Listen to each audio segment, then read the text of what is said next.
Ancient Olympics சொல்லுவாங்க இல்லையா, அப்ப வந்து ஆண்கள் மட்டும்தான் கலந்து கொள்ள முடியும். அதுவும் ஆண்கள் நிர்வாணமாகத்தான் கலந்து கொள்ள முடியும், ஆடை இல்லாமல் தான் கலந்து கொள்ள முடியும். பெண்களுக்கு அனுமதி இல்லை, பெண்கள் வந்து கலந்து கொள்ள முடியாத விளையாட்டுல. அப்புறம் கொஞ்ச நாளைக்கு பின்னாடி, கொஞ்ச வருடங்களுக்கு பின்பு திருமணமான பெண்கள் மட்டும் இந்த ஒலிம்பிக் கேம்ஸ் பார்க்கலாம்.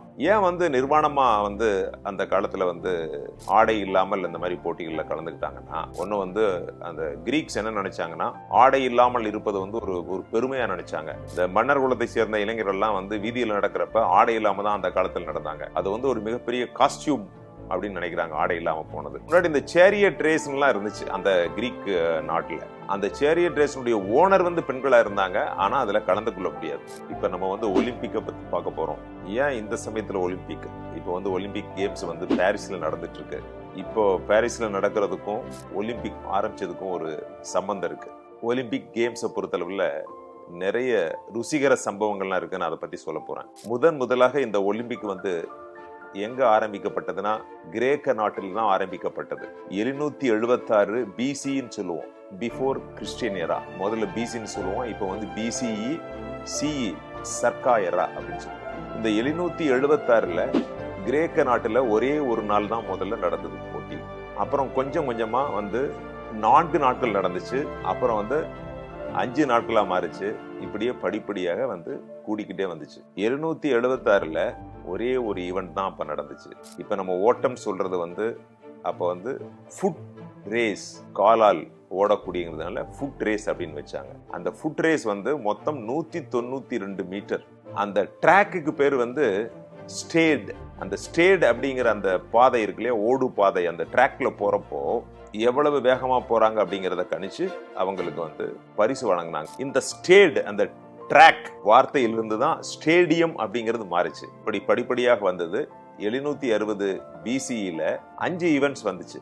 பென்டத்லான் அப்படின்னு பேர் அதுக்கு. அது என்ன, javelin throw, discuss throw, wrestling, food race, இப்படி ஈவெண்ட்ஸ் வந்துச்சு.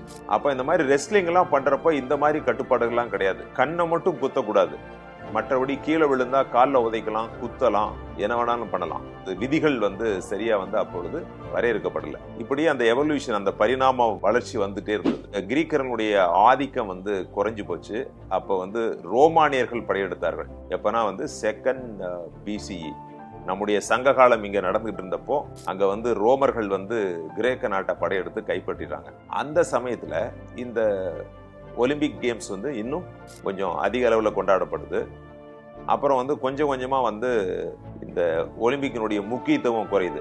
எப்பப்பெல்லாம் வந்து மன்னர்கள் வர்றாங்களோ அந்த மன்னர்களுடைய விருப்பத்திற்கு தகுந்த மாதிரி அது மாறுது. இதுல இன்னொரு ருசிகரமான தகவல் என்னன்னா, நீரோ மன்னனை பத்தி கேள்விப்பட்டிருப்பீங்க. நீரோ மன்னன் வந்து கிரேக்க நாட்டை கைப்பற்றிட்டார். அவர் வந்து ஒரு ரோமானியர். நம்ம என்ன கேள்விப்பட்டிருப்போம், ரோம் தீப்பற்றி எரிந்த பொழுது நீரோ மன்னன் ஃபிடில் வாசித்துக் கொண்டிருந்தான் அப்படிங்கிறத வந்து நம்ம ஊர்ல இருக்கிற அரசியல்வாதிகள் முதல் அவ்வப்பொழுது ஒரு எடுத்துக்காட்டா சொல்லுவாங்க. இந்த நீரோவனுடைய அம்மா வந்து ஜூலியா அகிர்லின்னா. இந்த அம்மா என்ன பண்ணாங்கன்னா, அவங்களுடைய மாமா தான் வந்து எம்பரரா இருந்தார், சக்கரவர்த்தியா, கிளாடியஸ். இந்த கிளாடியஸோட ஒய்ஃப் பையன் வந்து பிரிட்டானிக்கஸ். இவங்க எல்லாத்தையுமே இந்த அம்மா பாய்சன் வச்சு கொன்னுட்டு தன்னுடைய பையன் நீரோவை 17 வயசுல அங்க மன்னராக்கிடுறாங்க. இந்த நீரோ என்ன பண்றாருன்னா, இவரு ஒலிம்பிக் கேம்ஸை வந்து என்கரேஜ் பண்றாரு. இவரே வந்து ஒரு நாள் வந்து சேரியட் ரேஸ்ல கலந்துக்கிறாரு. அந்த சேரியட் ரேஸ்னா அந்த ரத போட்டி. அந்த ரதத்துல போய் ஓட்டிட்டு போயிட்டு இருக்கிறப்ப இவர் கீழே தவறி விழுந்துடுறாரு. விழுந்தாலும் அந்த குதிரை ஓடிடுது. முன்னாடி போனதுனால இவர் கீழே விழுந்தாலும் இவர் தான் முதல் பரிசுன்னு அனௌன்ஸ் பண்றாங்க. அப்பவே வந்து இந்த நீரோ மக்கள் மத்தியில் அவ்வளவு வந்து ஒரு செல்வாக்கு இல்லாத ஒரு மன்னராகத்தான் இருந்தாரு. இந்த ரோம் வந்து தீப்பற்றி எரிஞ்சது இல்லையா, அப்போ வந்து இவர் என்ன பண்ணாரு, இவருடைய வில்லால உட்கார்ந்துட்டு அப்படியே ஜாலியா ஃபிடில் வாசிட்டு இருந்தார். மக்கள்லாம் என்ன நினைச்சாங்கன்னா, இந்த ரோமை வந்து தீப்பற்றி எரிவதற்கு காரணமாக இருந்தவரே இந்த நீரோ தான் சொல்றாங்க. ஏன்னா இந்த தீப்பற்றி எரிந்த பின்பு அந்த ரோம் நகரத்தை ஒரு மிகப்பெரிய நவீன நகரமாக மாற்றினார் இந்த நீரோ. இந்த நீரோ தன்னுடைய தாய் எவ்வளவு கஷ்டப்பட்டு தன்னை மன்னராக்கினார்கள். 17 வயசுல வந்து ஆட்சிக்கு வந்துடுறாரு மன்னரா. அதற்கு பின்னாடி இவங்க அம்மாவை கொன்றாரு, இவருடைய ஒய்ஃபையும் கொண்டு செனட்டரோட ஒய்ஃப் அவர் கல்யாணம் பண்ணிக்கிறாரு. அப்புறம் ஒரு காலகட்டத்தில் 5th century CE 5th century வந்து என்ன சொல்லுவோம், ஏடின்னு நம்ம முதல்ல சொன்னோம் இல்லையா, அது அந்த 500வது வருடத்துல இந்த ஒலிம்பிக் வந்து ரோமானிய மன்னர்களால் தடை செய்யப்பட்டு விட்டது. அப்புறம் 200 ஆண்டுகளுக்கு பின்பு கொஞ்சம் கொஞ்சமாக அங்கங்க வந்து இந்த மாதிரி ஒரு போட்டிகள்லாம் நடத்திட்டு இருந்தாங்க. இப்படியே போயிட்டே இருந்துச்சு. ஒரு சரியான வடிவம் இல்லாமல் இந்த ஒலிம்பிக் நடந்துகிட்டே இருந்துச்சு. ஏன் ஒலிம்பிக் அப்படின்னு சொன்னா, அந்த ஒலிம்பியா அப்படிங்கிற ஒரு நகரம் இருக்கு கிரீக்ல, அங்கதான் அது தொடங்குனதுனால வந்து இது வந்து ஒலிம்பிக் அப்படின்னு மாறிச்சு. அடுத்து இந்த ஒலிம்பியட் அப்படிம்பாங்க. ஒலிம்பியட் அப்படின்னு என்ன, இடைப்பட்ட காலம், முதல் ஒலிம்பிக்கும் இரண்டாவது ஒலிம்பிக்கு நடக்கிறதுக்கு இடைப்பட்ட காலம் ஒலிம்பியட். பொதுவா வந்து 4 வருஷத்துக்கு ஒரு தடவை முதல்ல நடத்திட்டு இருந்தாங்க. அதுதான் இப்பொழுது நம்ம வந்து நடத்திட்டு இருக்கிறோம். இப்படியே இருந்துட்டு இருக்கிறப்ப பல்வேறு யூரோப்பிய நாடுகள்லயும் இந்த மாதிரி ஒரு ஒலிம்பிக் கேம் நடந்துட்டு இருந்துச்சு. 1874 இப்போ நடந்துட்டு இருக்கு இல்லையா பாரிஸ், அந்த பிரான்ஸ் நாட்டை சார்ந்த பியரி டி கூப்பர்டின் அப்படிங்கிற ஒரு விளையாட்டு ஆர்வலர் என்ன பண்ணார்னா, நம்ம இந்த ஒலிம்பிக் கேமை வந்து ஒரு முறைப்படுத்தணும் அப்படின்னு நினைச்சார். இவர் பல வகையாக வந்து ப்ரூக்கர் அப்படின்னு சொல்லி இவருடைய நண்பர் இருந்தாரு லண்டன்ல, அவர் மூலமா பண்றாரு. அவங்களுக்குள்ள வந்து கருத்துக்கள் வந்து ஒருமித்து போகாதனால இவரே வந்து தனியா செயல்படுறாரு. இப்படியே இருந்துட்டு இருக்கிறப்ப 1894 பாரிஸ் நகரத்துல இந்த பியரி டி கூபர்டின் வந்து கமிட்டியை ஃபார்ம் பண்ணி அதுல வந்து நம்ம ஒலிம்பிக் நடத்தணும், உலக நாடுகள் அனைத்தையும் சேர்த்து நடத்தணும் அப்படின்னு சொல்லி ஒரு முடிவு எடுக்கிறாரு. அப்ப அனௌன்ஸ் பண்றாங்க. 1894 அனௌன்ஸ் பண்ணி முதல் ஒலிம்பிக் வந்து 1896 ஏத்தன்ஸ் நகரத்துல வச்சிருவோம் அப்படின்னு முடிவு பண்ணிட்டாங்க. ஏன்னா இது வந்து இந்த பழைய ஒலிம்பிக் கேம்ஸ் வந்து கிரேக்க நாட்டுல ஏத்தன்ஸ்ல நடந்ததுனால நம்ம அங்கிருந்தே தொடங்குவோம்னு சொல்லி 1896 கிரேக்க நாட்டில் நடத்த முடிவு செய்கிறார்கள். இந்த பியரி டி கூப்பர்டின் அப்படிங்கிறவர் தான் மாடர்ன் ஒலிம்பிக்ஸினுடைய தந்தை என்று வர்ணிக்கப்படுகின்றார். சரி, 1896 வந்து இந்த கிரேக்க நாட்டுல வந்து நடத்தலாம்னு இவங்க தீர்மானிக்கிறாங்க. எல்லாம் பல நாடுகள், உலக நாடுகள்லாம் சேர்ந்து அதனுடைய கமிட்டி எல்லாம் ஃபார்ம் பண்ணி இன்டர்நேஷனல் ஒலிம்பிக் கமிட்டி அப்படின்னு சொல்லி ஃபார்ம் பண்றாங்க. அப்ப கிரேக்க நாட்டினுடைய பிரைம் மினிஸ்டர் வந்து ஒத்துக்க முடியாது, நான் நடத்த முடியாது அப்படிங்கிறார். அப்புறம் அவங்களை கன்வின்ஸ் பண்ணி அந்த ஒலிம்பிக் போட்டியை முதல் முறையாக 1896 நடத்துகின்றார்கள். அப்ப என்னாச்சுன்னா, அப்ப வந்து மொத்தமே ஒரு 16 நாடுகள் தான் கலந்துக்கிட்டாங்க. அப்புறம் படிப்படியாக ஒவ்வொரு 4 வருடங்களுக்கு பின்பு நடந்து கொண்டே இருந்தது. 2ஆம் உலக போரின் சமயத்துல இந்த ஒலிம்பிக் கேம்ஸ் நடக்கல. இந்த கோவிட் சமயத்துல கூட வந்து இதை தள்ளி வச்சுட்டாங்க. இதுவரையிலும் 3 முறை வந்து ஒலிம்பிக் நடந்த நகரம் எதுனா லண்டன் தான். இதுல வந்து இந்த இன்டர்நேஷனல் ஒலிம்பிக் கமிட்டி, அதனுடைய சேர்மன், அப்புறம் வந்து national federation, international sports federation, இவங்கெல்லாம் வந்து மெம்பர்ஸ். இவங்கெல்லாம் சேர்ந்து அடுத்த ஒலிம்பிக் எங்க நடக்குங்கிறது நாட்டை தீர்மானிக்கிறது இல்ல, நகரத்தை தீர்மானிப்பாங்க. இப்போ உதாரணமாக இந்தியா நாட்டுல நடக்கணும்னு சொல்ல மாட்டாங்க, நியூ டெல்லியில நடக்கணும் அப்படிங்கறத தீர்மானிப்பாங்க. அப்ப அந்த கண்ட்ரி வந்து அந்த பொறுப்பை ஏற்றுட்டு செய்வாங்க. ஆனால் இந்த ஒலிம்பிக் கேம்ஸ் நடைபெறுவதற்கு, நடப்பதற்கு எல்லாமே செய்யறது யாருன்னா இன்டர்நேஷனல் ஒலிம்பிக் கமிட்டி, IOC. இவங்க தான். இந்த IOC சேர்மன் வந்து பவர்ஃபுல் சேர்மன். இது இந்த ஒலிம்பிக்லயும் வந்து பாத்தீங்கன்னா பயங்கரமான ஒரு பாலிடிக்ஸ் நடந்தது, பல்வேறு பிரச்சனைகள் நடந்தது. 1998 வந்து இந்த IOC மெம்பர்ஸ், சேர்மன் இவங்க எல்லாம் நிறைய பேர் வந்து லஞ்சம் கொடுத்ததாக பெரிய பிரச்சனையாகி அப்புறம் வந்து கமிட்டியில் நிறைய ரிஃபார்ம்ஸ் பண்ணனாங்க. அது மட்டும் இல்ல, நிறைய பிரச்சனைகள் நடந்தது. மான்ட்ரீல் ஒலிம்பிக் 1976 வந்து கனடாவில் நடக்கிறப்போ தைவான் நாட்டு வீரர்கள் வந்து கலந்து கொள்ள அனுமதிக்கல. ஏன்னா அவங்க வந்து ரிபப்ளிக் ஆஃப் சைனா அப்படிங்கிற லோகோவை யூஸ் பண்ணாங்க அப்படிங்கிறதுனால.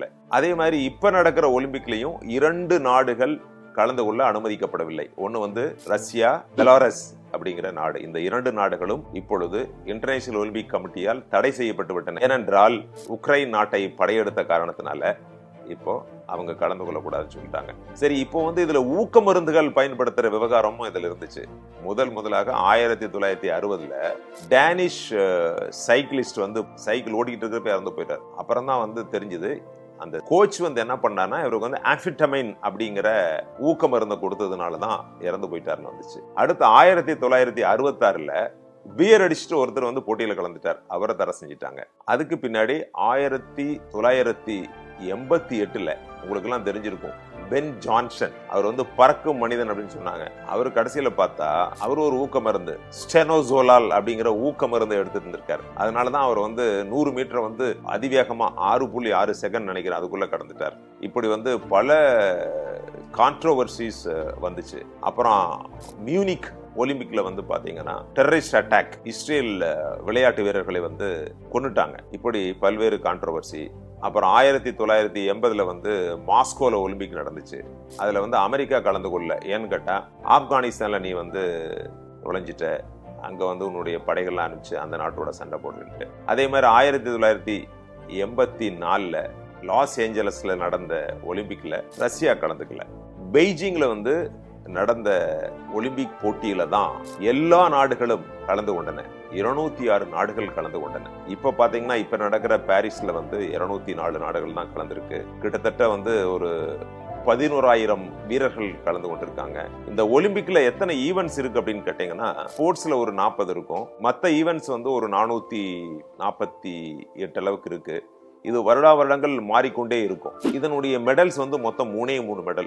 Gold medal, silver medal, bronze medal. இப்போ வந்து பாரிஸ்ல வந்து ஒரு கோல்டு மெடல் வச்சிருக்காங்க. அந்த கோல்டு மெடலோட விலை எவ்வளவுன்னா 1 லட்சம் ரூபாய் தான். அதனுடைய மத்திய பகுதியில வந்து பாரிஸ்ல வந்து மிகப்பெரிய சிம்பலாக இருக்கின்ற அந்த ஈஃபில் டவரை வந்து பொறித்திருக்கின்றார்கள். பிரான்ஸ் மெடல் வந்து 50,000 ரூபாய், சில்வர் மெடல் அதே விலை தான். ஆனா இந்த ஒலிம்பிக் நடத்துவதற்கு எவ்வளவு செலவாகும் அப்படின்னு தெரிஞ்சதுன்னா நீங்களும் ஆச்சரியப்படுவீங்க. கடந்த முறை டோக்கியோல நடந்த ஒலிம்பிக் ஆன செலவு வந்து கிட்டத்தட்ட 1 லட்சம் கோடி ரூபாய் செலவாகுது. இந்த 1 லட்சம் கோடி அதுக்கு எப்படி வருதுன்னு கேட்டீங்கன்னா ஸ்பான்சர்ஷிப். இந்த ஒலிம்பிக் கேம்ஸ் வந்ததுனாலேயே இந்த டிவி ஸ்பான்சர்ஷிப், ஷூஸ் இதனுடைய ஸ்பான்சர்ஷிப், அப்புறம் வந்து விளையாட்டு வீரர்கள் வந்து ஒரு பிராண்ட் அம்பாசிடராக மாறக்கூடிய வாய்ப்புகள் எல்லாமே வந்து இந்த ஒலிம்பிக் கேம்ஸ் மூலமாக தான் முதல் முறையாக வந்துச்சு. இப்ப பாரிஸில் நடக்குது. இப்போ வந்து 200 நாடுகளுக்கு மேல வந்து இதுல பங்கு கொள்கிறார்கள். இதுல யாரு முதல்ல வருவாங்க? கிரேக்க நாட்டை சேர்ந்த விளையாட்டு வீரர்கள் தான் அந்த அணிவகுப்புல முதல்ல வருவாங்க. எந்த நாடு நடத்துதோ அந்த நாட்டு வீரர்கள் தான் கடைசியா வந்து அணிவகுப்புல வருவாங்க. மற்ற நாடுகள்லாம் வந்து ஆல்பபெட்டிக்கல் சீரீஸ்ல வந்துருவாங்க. அப்புறம் வந்து டார்ச் நீங்க பார்த்திருப்பீங்க ஸ்போர்ட்ஸ்ல, அந்த ஃப்ளேம் அதை வந்து எங்கிருந்து கொண்டு வருவாங்கன்னா ஏத்தன்ஸ் நகர்ல இருந்து ரிலே மூலமாக அதை கையில எடுத்துட்டு ஓடி வந்து அந்த இனாகிரேஷன் தொடக்க விழா அன்று அந்த ஸ்டேடியத்துல ஓடி அந்த டார்ச்சை வச்சிருப்பாங்க. அந்த டார்ச் வந்து இரவு பகல் இப்படியே தொடர்ந்து எரிஞ்சுக்கிட்டே இருக்கும் இந்த கேம்ஸ், ஒலிம்பிக் கேம்ஸ் முடிவு வரணும். இடையில வந்து வின்டர் ஒலிம்பிக்ஸ் அப்படிங்கறது ஒரு புதுசா ஒன்று ஆரம்பிச்சது. அப்புறம் பேராலிம்பிக்ஸ் அப்படின்னு வந்தது. இந்த வின்டர் ஒலிம்பிக்ஸ்ல வந்து இந்த வின்டர் கேம்ஸ் வரும். இந்த ஸ்கீயிங், ஐஸ் ஹாக்கி இது போன்ற விளையாட்டுகள்லாம் வந்துச்சு. 2 வருஷம் கூட நடக்கும் அந்த வின்டர் ஒலிம்பிக்ஸ்.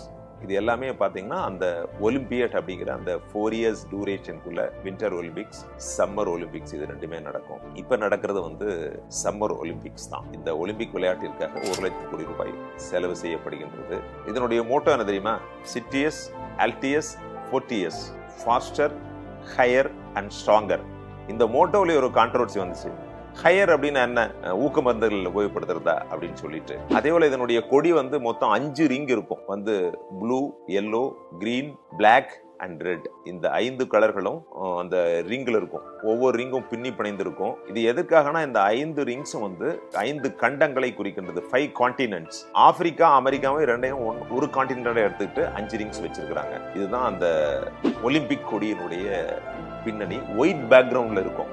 எதுக்காக இந்த 5 கலர் வந்து தேர்ந்தெடுக்கப்பட்டிருக்கிறதுனா, உலகத்தில் இருக்கிற எல்லா நாடுகளுடைய தேசிய கொடியும் ஏதாவது இந்த 5 கலரில் ஏதாவது ஒரு கலர் அதுல இருக்கு அப்படிங்கிற ஒரே காரணத்திற்காக இந்த 5 வண்ணங்களும் ஒலிம்பிக் கொடியில் இருக்கின்றன. அடிப்படையில் எதுக்காக இந்த கேம்ஸ்? இந்த உலக நாடுகள் எல்லாமே வந்து ஒற்றுமையா இருக்கணும், விளையாட்டில் மூலமாவது உலகத்தில் ஒரு அமைதி வரணும், ஒற்றுமை இருக்கணும் அப்படின்னு நினைக்கிறாங்க. இந்த விளையாட்டு போட்டிகள் வந்து நாடுகளுக்கிடையே கிடையாது.